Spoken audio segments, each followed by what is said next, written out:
Hello, and welcome back to another episode of Global Tantrum. As always, I am your host, C. Pally. With me, as always, is my co-host, Professor Galen Jackson. We have been off for a number of weeks now. We had Christmas, we had New Year's.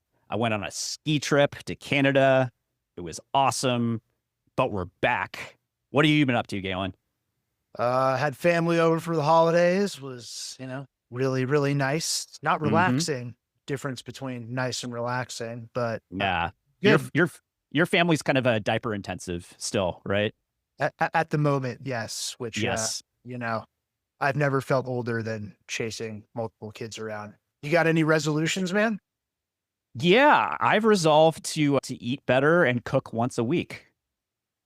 So that's what I'm jamming on, That's and I feel good, man. Yeah, I'm eating my sardines, just a big infusion of vitamins D and E. You get those omega complexes going, anti-inflammatory, really nice. And cooking's fun when I have the time. So we took what 3 or 4 weeks off. Perfect time to do it. Absolutely nothing of consequence happened, right? It's not Yeah, like we decided to surgically remove like a specific tyrant and his wife from an important Latin American country with, I guess I wouldn't say no warning. I mean, we did build up a giant armada in the Caribbean, but yeah, no, nothing like that happened. Nothing in regards to Greenland, nothing in regards to Iran. Generally pretty sleepy, right, yeah, Galen? it sort of felt to me like, do you remember that phase, summer of 2024, where in like 2 weeks, a million things happened Mm-hmm. domestically? It was like, there was an assassination attempt on Trump. Biden had the disastrous debate and dropped out of the race. Harris quickly became the not. There's like 15 things that happen. It's like that, but when it comes to international politics. So, like you said, great time to take a month off. Yeah, but we're back. We didn't We're even going to be mention, by the way, which we'll I have. did mention Yeah. it briefly. Yeah. Okay. And so in coming weeks, we will get to some of these other topics. I do think that we'll get to Greenland. That's a quote unquote fun one. And That yeah, was not on my bingo card at the yeah, start yeah. of the second term. NATO reinforcing Greenland and us like getting into the Kingdom of Denmark.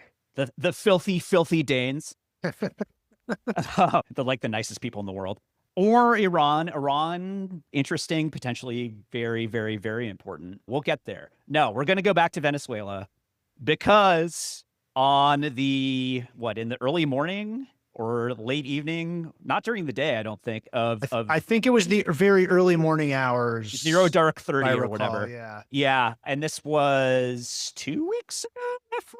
I This believe was I believe January January 3rd. 3rd. Yeah. January 3rd. Yeah, we got Operation Absolute Resolve, where we captured Venezuelan President Nicolas Maduro and his wife, Celia Flores, using the Delta Force and CIA operatives.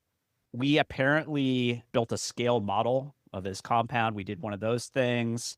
We had people on the ground monitoring his movements. It was a smash, snatch, and grab operation. It went off pretty much flawlessly. There were some U.S. injuries, but no casualties. There were plenty of casualties on the Venezuelan side. In particular, a coterie of I think 30 to 40 Cuban bodyguards who got massacred by our soldiers. Anyway, we extracted Maduro and his wife. They're now in Rikers Island, I think. Or yeah, basically they got flown to New York City. And I was like, did they have Knicks tickets? Like, what's going Hey, on? hey, they don't want those right now, man. No, no, they don't. Yeah, Yeah. separate Also, topic. worth noting, which I only recently came to my attention, like the U.S. turned the lights out, so Mm-hmm. demonstrated the ability to use cyber attack to take down another country's grid while this was going on, and turn the lights back on, Yep. as well as jam air defense radar and all that. So, Yep. Yep. Yep. cyber made a show as well. Yep. So the Maduro had Russian air defenses and he had like Cuban elite bodyguards. Neither helped at all. We got him out of there, and he is most likely going to jail for a very long time. He's been, I think, written up in the Southern District of New York for drug trafficking, shades of Manuel Noriega here, right? Panama. And I forget what that operation was called in 89. Something stupid. Doesn't matter. Absolute resolve. So, Galen, would you call this a regime change? Well, when we were talking about this offline, my initial inclination was yes, but that discussion ended up being more interesting to me than I would have Yes. anticipated. So, I guess someone could say it's a semantic debate, but I think it's probably more interesting than that. My inclination is to say yes, Hmm. and I'll let you have your say as to why that might not be the case. But look, we basically kidnapped a foreign head of state and his wife, did not replace any of his political allies or any of the Hmm. other top leadership in the Venezuelan government, including the now interim acting president, Delcy Rodriguez. So, on the one hand, you could say that's not regime change. On the other hand, as we're going to discuss, there is a decent chance, and there is a lot still that could happen, and the last chapter of this story has yet to be written. But there's a decent chance for the moment that Venezuela might be cooperating with what the Trump administration wants it to do. And in that sense, if you're seeing a major shift in the Venezuelan government's behavior, to me, that could amount to regime change in the sense that what you wanted as the country seeking regime change has been accomplished. Um, Another analogy, since there are massive protests going on in Iran right now, is if the supreme leader Ayatollah Khamenei falls and let's say is replaced by the head of the Islamic Revolutionary Guard Corps, which is an institution that is allied with the supreme leader. Um, but Iran then pursues a fundamentally different foreign policy toward the United States and toward Israel and other US allies. To me, that seems like regime change, but I take it your view is somewhat different. Yeah. So to me, this is tyrant change. It's not regime change. Literally, we like in the hierarchy of the Venezuelan Bolivarian revolutionary government, or whatever the Chavista government is called. I think it's the Bolivarian revolutionary government. We removed the number one guy, the number two lady, and the number three and number four guys are still there. So the number two lady, Delcy Rodriguez, is now nominally in charge. But in fact, the new number one guy is Donald J. Trump. He like hey, acting through probably Marco Rubio and Hegseth, Yeah. right? But he basically said the old boss is gone. I'm paraphrasing here. The new now there's the new boss, and if Rodriguez does not play ball, something even worse will happen to her. Like he literally said that. It's like if we don't see what we want out of Venezuela in the near future, then she's going to get it even worse than Maduro did. A highly credible threat given what just happened. Yes. So Rodriguez, seeing this and being not a fool, has kind of started talking out of both sides of her mouth, right? Out of the one side, it's been very much Yankee go home. Like Maduro is our forever president. And, like we're still independent and we will fight and yada, yada, yada. They're US very, imperialism, wielding yes. nuclear threat. Yeah. Yes. Yeah, All exactly. all the classics. All the stuff you'd expect, like our resources are for Venezuela, not for the United States, because she has to say that stuff because there are important institutional elements still loyal to Maduro, like the army and the security forces. On the other hand, she's had quote unquote great phone calls with the new boss, with Trump, and He called her a quote terrific person end quote and said that the US is getting along very well with her. yes, because the Venezuela's oil exports are now going where Trump wants them to go, and they are no longer going where he doesn't want them to go. Right? This operation was not about democracy promotion.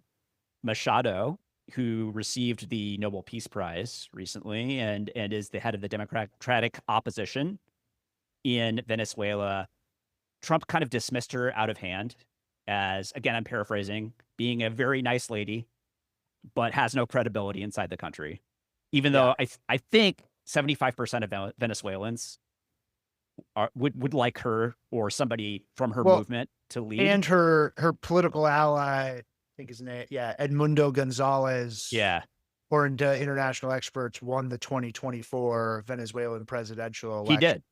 Yeah. Um, Obviously, we talked about when we did an episode on this before, the Venezuelan diaspora very much doesn't like Maduro. So it seems like Machado would have quite a bit of support based on most metrics at this point. Yes, but in terms of like when elections might be organized or anything like that, Trump has demurred, saying we need things to be stable and safe and orderly.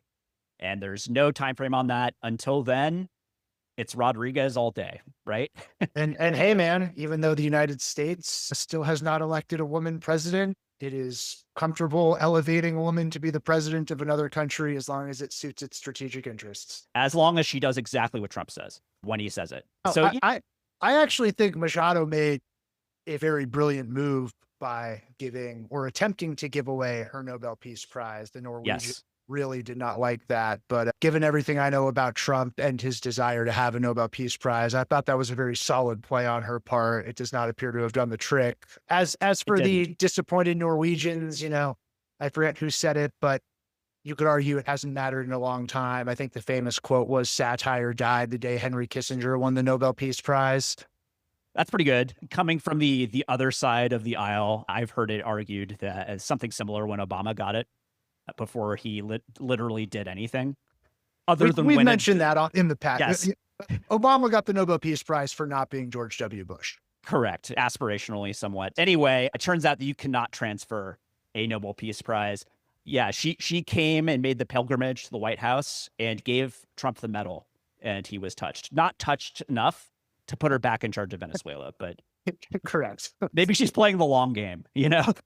Yeah. And anyway, so we know this is not about democracy. We know it's not actually about drug trafficking either. That was always BS because fentanyl doesn't really go through Venezuela to the United States, my understanding. That's mostly cocaine through Venezuela, and most of it goes to Europe, not the US. Furthermore, I believe that we had the Honduran head of state in jail in the US for drug trafficking, and Trump recently pardoned him. So all of this suggests to me that it probably wasn't about drug trafficking. Do you think the drug trafficking thing is 100% a pretext? I agree with you that it's not nearly the big, but I might say like 5-10%. Sure. Okay. Yeah, let's call it 95% Okay. pretext. All Yeah, right. sure. Fig leaf. All We right. need some reason to put him in jail in New York City, which is what has happened. It worked against Noriega, right? So dust that off. I'm pretty confident that the federal government will secure a conviction against Nicolas Maduro. He'll have his day in court, but it's not looking real good for him. That's what I would say, and his wife. I don't know how involved she is. Maybe she's just like she happened to be there, so they just took her too. I don't know. I have no idea Uh, how that decision was made. yeah, it's odd. Anyway, it's like I don't think we killed any of Bin Laden's wives, No, right? I don't think so. I think they were all taken into custody. Yeah, But yeah, I don't think any of them were killed. yeah. Anyway, so if it's not drugs and it's not democracy, must be the oil, which is exactly what Trump has said. Said we're going to get the oil flowing and we're going to take the oil. Again, paraphrasing. I'm not sure what the quotes have actually been, but it's been very transparent Yeah. what we did this for. Well, and we'll get to some of the interesting parts on how the administration is hoping to, as it says, run Venezuela for the foreseeable future. I think he recently said it would be for well over a year. Mm-hmm. But it does not want to have a repeat of Iraq and Afghanistan. Right. And I think Trump has said, like, about Iraq, the United States made a mistake in not taking the oil. And so there's a parallel there. But You were looking at some interesting stuff, getting a little more nitty gritty on the oil question. We'll talk about whether US oil companies themselves actually want to be in Venezuela, but um, it's not just a matter of unlocking Venezuela's oil reserves, which are the largest in the world or largest proven oil reserves in the world. And maybe that brings down oil prices. It's not just that. The United States is now a net exporter of fossil fuels. It's obviously not the technology of the future, although the administration seems to care less about that. But there are some other strategic angles regarding China and Cuba that you were looking into that I found pretty interesting. Yeah, so I'll start there, which we talked about before the episode, and then I just remembered another angle that we didn't talk about before the episode that is I'm, also pretty interesting. I'm And I'll intrigued. yeah, no, I'll get to that. Yeah, always leave something in reserve. Yeah, yeah. So, okay, the first thing to know about Venezuela's oil reserves is that, well, in general, oil in general, it's not one size fits all. There's actually many different types and grades of crude oil. Now, this breaks down into two much larger categories, oversimplifying radically here. One is light crude. So that's your kerosene, your jet fuel, your fuel for personal vehicles, things like that. Obviously, very, very important. And then there's heavy crude, which is used in giant industrial machinery, industrial applications, and construction, especially asphalt, because it's basically tar, right? It's the tar part of asphalt. Now, when it comes to sources of heavy crude, the main sources of heavy crude in the entire world are Russia, Canada, and Venezuela, especially Venezuela. And when we're talking about heavy crude that goes to China so that China can make asphalt for its giant infrastructural projects, building roads and buildings and things like that, pretty important to the Chinese economy. One would say vital, actually. It's like there's been a construction bust in China and their economy was basically not moribund, but slowed down a lot, right? Yeah. Venezuela was sending that heavy crude to China so that its so-called quote unquote teapot refiners could make asphalt out of it. Now, we now control where that heavy crude goes. It's continuing to go to China, but in the event of a dispute between the United States and China, it could just as easily not go to China anymore if we're in control. The Russians, Maybe it's not such a bad thing for China since they have all these roads leading to ghost cities now. exactly. Yeah, it might dry them out a little bit, right? Yeah. Pop that bubble. Yeah, the Russians are basically tapped out. It would be hard for them to increase exports to the Chinese of that heavy crude. The Canadians are trying to build a pipeline from their own oil sands in Alberta, primarily through British Columbia to the Pacific Ocean, so they can get more heavy crude to China, but that will take a long time, and it may actually never happen. And it's worth noting here that Carney, the Prime Minister of Canada, whom Trump is largely responsible for him being elected, Yes, very much so. recently visited Beijing to meet with Xi Jinping. So it turns out alienating a friendly neighbor has consequences. It does, but it's like it's going to take 5 to 10 years Sure. to get more of that Canadian black stuff to China if it ever happens, because there's also a big indigenous movement in British Columbia. The First Nations are going to mobilize to try to stop that pipeline from getting built, and they may be able to. So it's like, yeah, that's that. Basically, this is a choke point. So is this, do you think this is, well, I guess there's two questions. Is this a retaliation or an effort to weaponize interdependence against China in the same way that China appears to be doing that with rare earth minerals? And if Exactly. so, do you think that was maybe not a leading driver of the decision to take Maduro, but was explicitly brought up behind closed doors? So yes and yes. I Okay. don't think it's a coincidence that we now have. Oh, look, we found a knife that we can put to China's throat. Sure. What an amazing coincidence. We did this for other reasons, but yeah, they have the rare earths knife to our throat, and we now have the heavy crude knife to China's throat. So it seems to me like the story of the next decade is going to be the story of our two countries finding knives Yeah.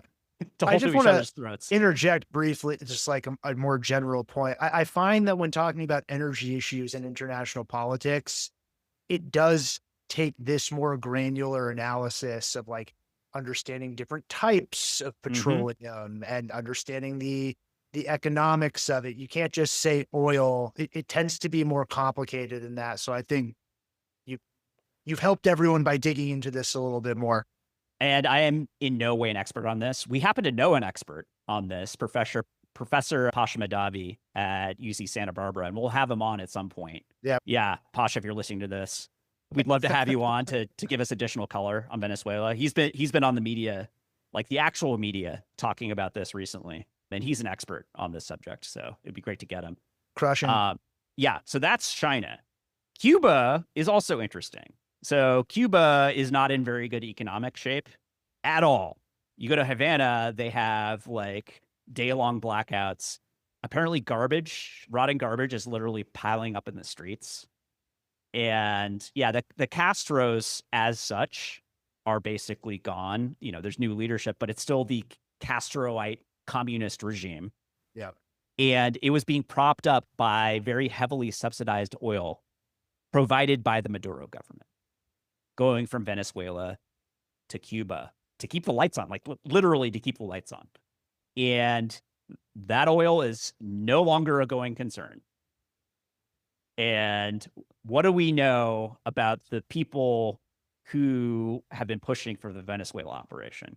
Are you referring to one Secretary of State Marco Rubio? Also, National Security Advisor, Secretary of Everything. Correct. Dual Yeah. hatted now. Yes. Yeah. Marco Rubio, who is from Florida and is a second generation Cuban American, Not I sure. think. Yeah.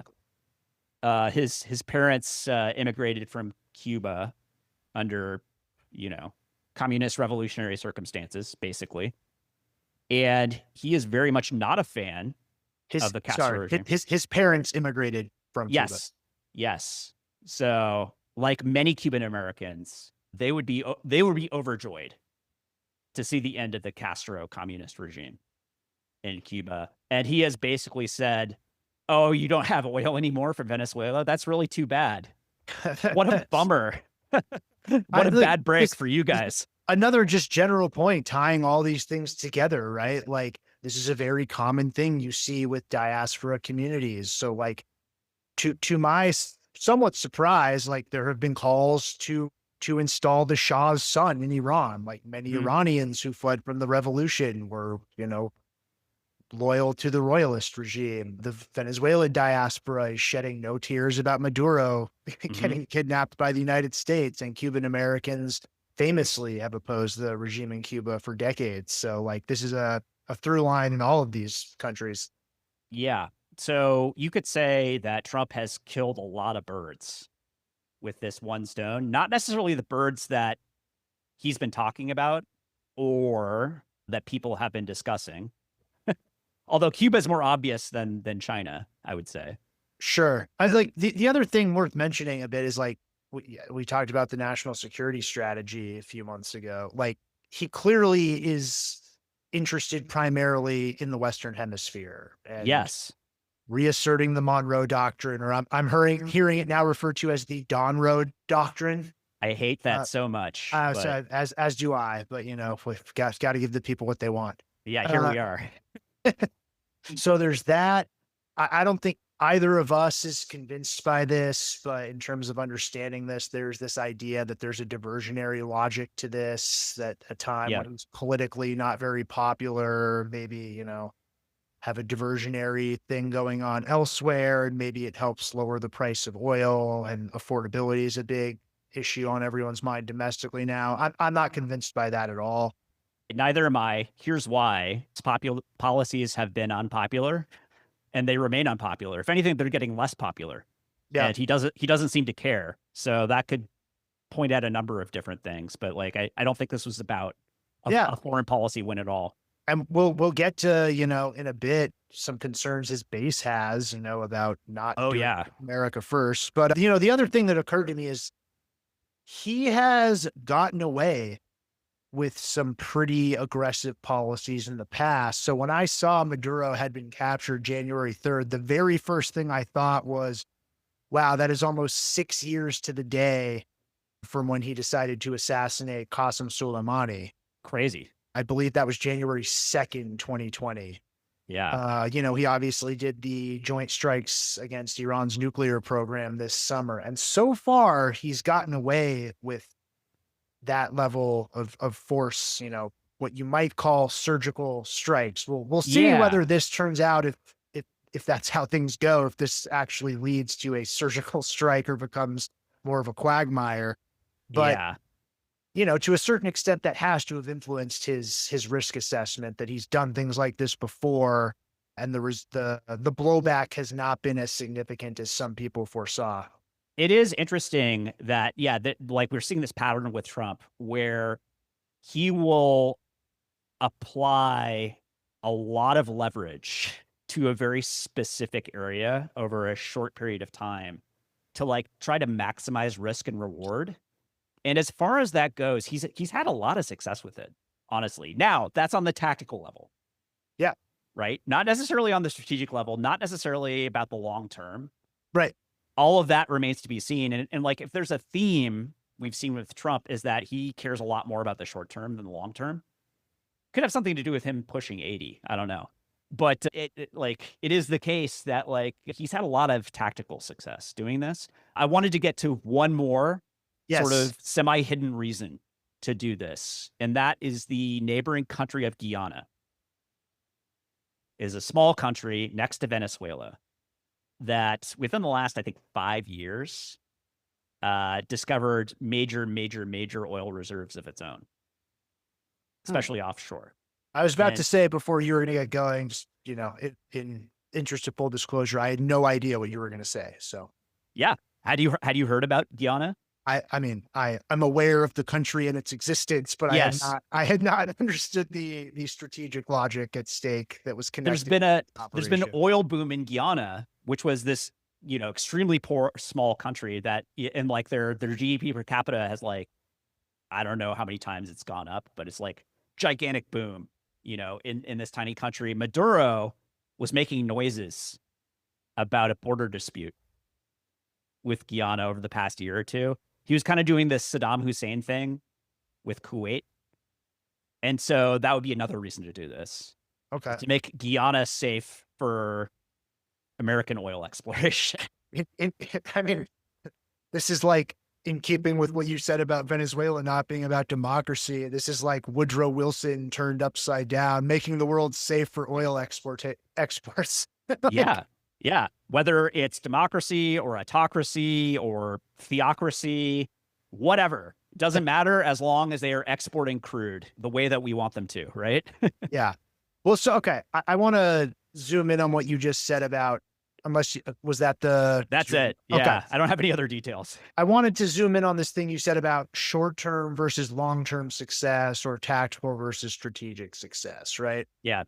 And similarly to what we talked about over the summer with the Midnight Hammer operation, for now that looks successful, and depending on what happens in Iran these days, who knows? I'll But just say that I have already been proven wrong. Like, I think I said this wasn't over and that the Iranians would dash for a bomb and like we'd hear about it before the end of the year and there'd be more strikes. None of that has happened yet. okay, I don't remember you saying before the end of the year. I'm not willing to say you're wrong yet. I Yeah. I think there are still many things that could happen there, but Yeah. we totally could be wrong ultimately. Look, in the short term, we just learned that the CIA director, John Ratcliffe, went to Caracas yesterday to meet with Rodriguez, which to me was noteworthy for a variety of reasons. You mentioned she's talking about both sides of a mouth. She just gave her first State of the Union address where she took a pretty, belligerent line towards the United States. But what was reported in the main newspaper outlets I was looking at was there was talk of potentially reopening Venezuela's embassy in Washington, Mhm. cooperating on oil issues. Mhm. You know, there's been some limited release of political prisoners. They talked about potentially doing intelligence cooperation and, you know, tamping down on drug trafficking to the extent that's a real issue. If all of that happens, regardless of whether Venezuela ever has free and fair elections and becomes a democracy once again, do you see this being a successful case of basically a decapitation strike leading to a fundamentally different policy? And how do you assess the long term Yeah. potential that Venezuela becomes a friendly country to the United States? I mean, like, clearly, and what the reporting has been, and even if there hadn't been reporting on this, Trump has been talking about this for a long time, as has some of his cabinet members. The goal is not to do, you know, Iraq 2.0 and oust everyone that was associated with the Ba'ath Party and disband the military and take over the country and rebuild it from the ground up. It's to work with the existing government and just have it accommodate US interests. And I'll say up front, apparently this quote might be apocryphal. People have not been able to identify FDR saying this in any archive, but it rings Mhm. true in terms of what his policy was. He reportedly said about the former president of Nicaragua in 1939, Anastasio Somoza Garcia, he might be a son of a bitch, but he's our son of a bitch. Mhm. What do you rate the chances of, like, this working out being this kind of surgical, as you said, even if it's not regime change, tyrant change, Yeah. leading to a friendly US government in Venezuela over the long term that, you know, accommodates US interests on all these issues? So here's my question for you. How long is the long term? Yeah, great question, right? It's like the what did Zhou Enlai say to Kissinger about if the French Revolution was successful, it's too soon to tell. I love that. In the long run, we're all dead. That Correct. was Yeah, Keynes. correct. So anyway, look, this could be successful as far as it goes, right? We could get all the things that we want out of Venezuela. There's two missing pieces here to me. One missing piece is what the Venezuelan people want. Correct. That's a big one. So if we Arguably the biggest one. yes, so it's like okay, the Bolivarian regime is now working for new people, Uncle Sam. For the yeah. Yes, for the White House. That's great. The Venezuelans still want democracy. So at some point, if they don't get it, they're probably going to get pretty upset at Yeah. the United States. And when they do get it, one would think that that's going to have ramifications on Venezuela's relationship with the US going forward because we would have betrayed them. Now, you could go the other way with that a little bit in the sense of, and this is, you know, although it is not a super popular way of looking at the world, it is the way I generally look at the world. Realpolitik, Mhm. pursuing a highly ideological policy has real consequences. You look at what Mhm. happened with Iran and Venezuela, pursuing an ideological line that alienates arguably the strongest power in the world has consequences. So Mhm. maybe that won't happen, but I tend to think you're right.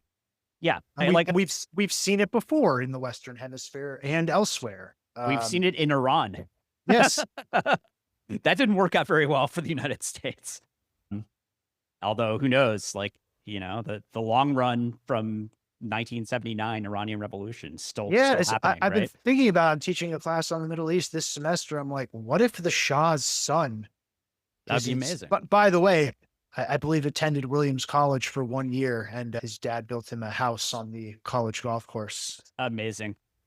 Like, if he triumphantly returns to Tehran, I'm gonna be like, yeah, I don't know what I'm teaching anymore. Like, All bets are off. So that's one piece of it for me. Another piece of it for me is we just accomplished, this is not my argument, I've read this many places. We just accomplished in Venezuela what Putin was trying to do in Ukraine, yeah, literally to Zelensky.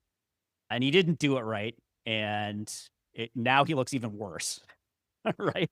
Because 1.1 million casualties on the Russian side. Ukraine mostly destroyed. The difference being, I don't recall what Zelensky's popularity was in February 2022, Not but that like great. not that great, but they could have voted him out, right? Like they did Mhm. have elections. The difference being here, many Venezuelans not fans of Maduro and no way to displace him through a democratic process. Okay, fair. There's also China, Taiwan. Sure. China would love to take the president of Taiwan into custody and just do business with whoever their number two is, and no more truly independent Taiwan, right? The US like has the capabilities to do this, safely and effectively, I guess you could say. Russia hasn't proven that. China hasn't proven it. They may Yeah. not be able to, right? But I do think there's something to the argument that this opens the door for countries to attempt this more often. I think it sets a terrible precedent. Yeah. It's certainly not in keeping with international law. The United States hasn't really cared about abiding by international law if it doesn't suit its interest for some time now. We'll Uh, do an episode on that too. yeah, but I mean, yeah, I think this is very dangerous to be kidnapping other heads of state, even if they're bad guys. When Yeah. there's, and then of course, similarly, there's sort of a rejuvenation of the whole debate over the president's war powers going on right now. But apparently, the administration sent a letter to some senators promising not to put U.S. boots on the ground, and that took care of that whole issue. But this also has real, precedent, or I should say, extends long-standing precedent about the expansion of executive power when it comes to foreign affairs and the use of force without congressional approval. This to me seems to have escalated that in that they literally captured another head of state and took him to the United States along with his wife. Congress was in the dark completely. Even like the secret committees, or I forget what it's called. Like there are Congress people that get Yeah, read the into. Gang of Eight, is that Yeah. it? Yeah, that might be it. I mean, Yeah, it's it's almost like Congress has become irrelevant. almost weird. Yeah, super weird. Yeah, no, and like there was some bipartisan complaint about that. It's like, wait, you just did what? They were not read into this at all. Yeah. And if it had gone badly, we might be having a different conversation. And it could have gone badly. One of those. It still could go badly. It still could. Yeah. Venezuela could descend into civil war, right? And then if there's no American boots on the ground, it's like, is it now just like an even more failed state? Like, who Uh, knows? yeah, I mean, that's sort of what happened in Libya, right? Hmm. Another Yes. country highly dependent on oil. We don't hear too much about Libya anymore, but like Libya's still in like the middle of a civil war, basically, right? Libya is like failed state is generous. It's like Yeah. multiple failed states. Yeah. It's basically a Thunderdome in North Africa, and now Sudan is the next one, but it's a story Now, for another like time. the justification for that was different. It had to do with humanitarian intervention. But the point being, like, things could still totally go off the rails, initially. Yeah. But with Iraq, that was the case as well. Initially, oh my God, right? This has gone so well. Bush is going to fly onto an aircraft carrier and declare mission accomplished. Like, oh, we are still in the very early days. Now, I think because of those precedents, this administration is trying very, very hard to keep this surgical and lit how much the United States has to directly be involved. And that's why it is working with the existing government. Yeah. But a lot of there's all sorts of unintended consequences and unforeseen events that could come from this and could make the decisions the United States faces a lot tougher. Imagine this. Imagine Delcy Rodriguez needs help against a popular uprising. It's like, is the United States now her huckleberry, suppressing the Democratic opposition if it's inconvenient? Yeah, particularly since the opposition for however many years has been allied with the United States, like Yeah. against the Maduro regime. The other piece, which we should definitely talk about, is like, it's not all at all clear to either of us that US oil companies want to get back in the Oh, yeah. Venezuela business. Now, like, Right. there was a good article in the Wall Street Journal. Certain oil related companies like Halliburton, another connection back to Iraq, by the way, Yes. are chomping at the bit to get back in because they sort of supply the equipment and the expertise. And so they get paid kind of regardless of what happens after the oil infrastructure is set up. But your oil majors of the world have been much more reluctant. The Exxon CEO said, we've had our assets seized in Venezuela twice before. And, things would have to be fundamentally pretty solid for us to want to take the risk of going back in. And Trump, said something about like, all right, we'll keep Exxon out, like basically rebuked Exxon and congratulated Halliburton for its willingness to want to go back in. Yeah. um, So as far as the majors go, Chevron's already there yeah, and had they, been they, they never operating. left. Yeah. They never left. They had a special license or dispensation to keep operating. They're already there. Exxon, pretty important, right? And they're not super stoked to do it. I would imagine that the big guy is going to twist some arms and get him in there, but maybe it'll take a couple $1 billion out of the US Treasury to like get them moving, right? A couple billion? Yeah, maybe several tens. I mean, like estimates for like actually rebuilding Venezuelan oil production from its current low of, I think, 500,000 barrels a day back up to I think it the, was three, yeah, three. oh, Yeah. it's 300,000. It's fallen No, to no, no. three. I Oh, think previous 3 million, right? At its I think peak. it was all the way up to 4 million. Oh, 4. Okay. Yeah, which, by US standards is not that much. I think we do what, 10 to 11 million a day. Saudi That's does something a little bit less than that. But it's like that's an important source. Like we're talking about 50 to 100 billion dollars over the course of a decade.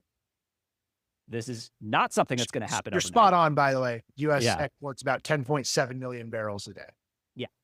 Yeah. So the US is actually the biggest oil producer in the world at the moment. Yeah. Due to the shale revolution, the fracking revolution. And then we got Russia and Saudi as well. And Iran doing what it does, right? Could be very big, could be very small. And then Venezuela is somewhere after that. It's fallen out. I think it's like fallen out of the top 10 because it's just been. This is what I like find fascinating about this, right? Is like Trump campaign, at least when it came to foreign affairs, right? Is the America First guy. Yeah. Like we're not doing nation building, like, and they are trying to make this very different from past instances of US intervention for the purpose of regime change. So far they have achieved that. But like this was an argument you heard about Iraq, right? People like Paul Wolfowitz, hey, like Iraq's oil reserves will refinance its reconstruction. Yeah, the US taxpayer might have to pour like a few tens of billions of dollars into Venezuela to get its oil infrastructure back in place and get American oil companies like pumping that sweet crude out of the ground again. But like it should pay out. Like, what if it doesn't? I mean, that constituency, I think, was pretty key to his political support. Maybe he doesn't care anymore because, as you said, he's old and not standing for reelection at this point. But it does strike me as certainly risky and somewhat odd that he's making this decision to really bank on U.S. oil companies turning the Venezuelan economy around in a way that benefits the United States. Yeah. Well, look, the story of Trump's second term is the story of, I mean, just objectively, it's a story of an escalation in risk taking. If you ask me, it's like everything we've seen so far is just one like political risk piled on top of geopolitical risk, piled on top of more political risk. And it's quote unquote worked, I guess. Like his government hasn't fallen. That's not how the US works anyway. Right. But popularity wise, I think he's at or below where he was in his first term. Yeah. Right. In terms of policy, it's like, have the policies quote unquote worked? I don't know. I mean, we confine ourselves to foreign policy mostly. Has this foreign policy quote unquote worked? So far, sort of. It's too soon to tell. Yeah, foreign policy, like it doesn't operate on the scale of days or weeks or months, right? I mean, it does. Like things happen on that time scale, but the results do not usually become apparent for years to decades. Do you think you mentioned, look, the precedent this sets for like China looking at Taiwan, Right. or, the hypocrisy this creates over what Putin did with Ukraine. Mhm. Do you think there is, I don't know whether this was an intended geopolitical goal. I don't think we'll know that for some time. But do you think that it does help deter or chasten US adversaries that the United States just did this? I mean, whether it's the Iranian government right now, like thinking, hey, they just went in and captured another leader. I don't know if China or Russia is concerned about that sort of No thing. way. This demonstration of US capability likely to deter other US adversaries from doing things the United States doesn't like.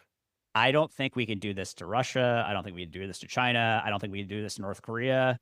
Like 0% chance of success, 0% chance we'd attempt it. Period. Full All stop. countries with nuclear weapons also. Yes. Iran, I like Iran's just like, well, setting aside the fact that Iran's on fire right now, Yeah. literally, I don't know. Like the Israelis have achieved total intelligence penetration of Iran, seemingly, but to actually like kidnap the Ayatollah and Yeah. fly him out of Iran, it's like that just I seems crazy to me, right? I don't think they'll do it. Look, I read the Israelis and the Gulf Arabs do not want the United States to do anything like this to They it. definitely don't. They want like because that would just upset the whole apple cart, right? Yeah. It's like and also Napoleon, right?